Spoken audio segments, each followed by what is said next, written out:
ಮಂಜೂರ್ಲಿ ಸದ್ಯಕ್ಕೆ ನಮ್ಮ ಹತ್ರ ಕೇಳುವಂತ ಪ್ರಶ್ನೆ ಏನಿಲ್ಲ. ನನ್ಗೆ ಉಂಟು. ಈಗ ಈ ಜಾಗ, ಈ ಆಸ್ತಿ, ಈ ಭೂಮಿ ಇದ್ಯಾವುದು ಈ ಊರಿನವರದಲ್ಲ. ಆಯ್ತು ಮಾರ, ನಿಮ್ಮದಲ್ಲ, ನನ್ನದು. ಇದನ್ನ ನೀನ್ ನನಗೆ ಹಿಂತಿರುಗಿಸಿ ಕೊಡ್ಬೇಕು. ಬಹಳ ಒಳ್ಳೆ ಪ್ರಾರ್ಥನೆ, ಬಹಳ ಒಳ್ಳೆ ಪ್ರಾರ್ಥನೆ ಗೊತ್ತಿನಾರೆ. ನಿಮ್ಮ ಜಾಗ ನಾನು ಹಿಂದಿರಿಸಿ ಕೊಡ್ತೇನೆ, ಊರಿನವರ ಜಾಗವನ್ನು ನಾನು ನಿಮ್ಗೆ ಹಿಂದಿರಿಸಿ ಕೊಡ್ತೇನೆ. ಆದ್ರೆ ನಾನಿಲ್ಲಿವರೆಗೆ ನಿಮಗೆ ಕೊಟ್ಟಂತ ನೆಮ್ಮದಿಯನ್ನ ನೀವು ಹಿಂತಿರಿಸಿ ಕೊಡ್ಬೋದಾ ಗೊತ್ತಿನಾರೆ? ಈಗ ನಿಂಗೆ ಕೊಡಿಸ್ಲಿಕ್ಕೆ ಆಗುದಿಲ್ವಾ? ತೊಂದರೆ ಇಲ್ಲ, ಇದರ ತೀರ್ಮಾನ ಎಲ್ಲಿ ಆಗ್ಬೇಕೋ ಅಲ್ಲಿ ಮಾಡಿಸ್ಕೊಳ್ತೇನೆ ನಾನು. ಕೋರ್ಟಿಗೆ ಹೋಗ್ತಿ, ಆದ್ರೆ ನಿನ್ನ ತೀರ್ಮಾನ ಮೆಟ್ಲಲ್ಲಿ ನಾನು ಮಾಡ್ತೇನೆ.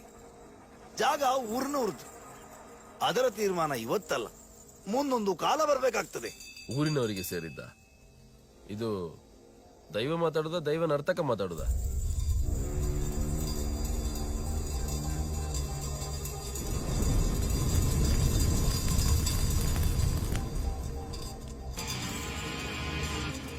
ದೈವವ ನರ್ತಕನ ಇವತ್ತೇ ತೀರ್ಮಾನ ಆಗ್ಲಿ. ನರ್ತಕನಾದ್ರೆ ನಾನು ನಿಮಗೆ ಸಿಗುವಂತವನಾಗ್ಲಿ, ದೈವವಾದ್ರೆ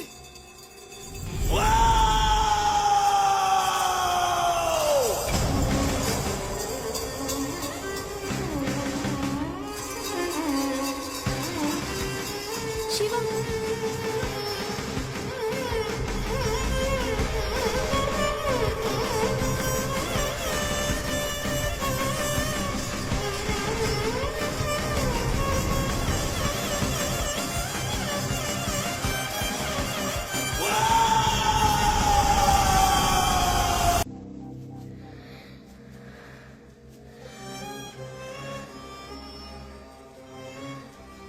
ಅವರಿಂದ ಮಾಯಾದದ? ಮತ್ತೆಂತ, ಎಲ್ಲಿದ್ರೆ ಅವರು ವಾಪಸ್ ಬರ್ತಿರ್ಲಿಲ್ವಾ? ಅಲ್ಲ, ಕೊಂದಿದ್ರೆ ಬಾಡಿ ಸಿಗುದಿಲ್ವನ? ಹಾ ಹೌದಲ್ಲ. ನೀನವರು ಮಾಯಾದ ಜಾಗ ನೋಡ್ಬೇಕಾ? ಕಾಡು, ಅವರು ಮಾಯಾದ ಜಾಗದ ಸುತ್ತ ಬೆಂಕಿ. ಆದ್ರೆ ಆ ಬೆಂಕಿ ಕಾಡನ್ನ ಬೆಳಗ್ತಾ ಇರ್ಲಿಲ್ವಾ, ಇನ್ನೂ ಕತ್ತಲು ಮಾಡ್ತಾ ಇತ್ತು. ಮತ್ತೆ ಆ ದನಿ? ಆ ಜನ ಕೋರ್ಟ್ ಎದುರು ರಕ್ತ ಕಾರಿ ಸತ್ತದಲ್ಲ.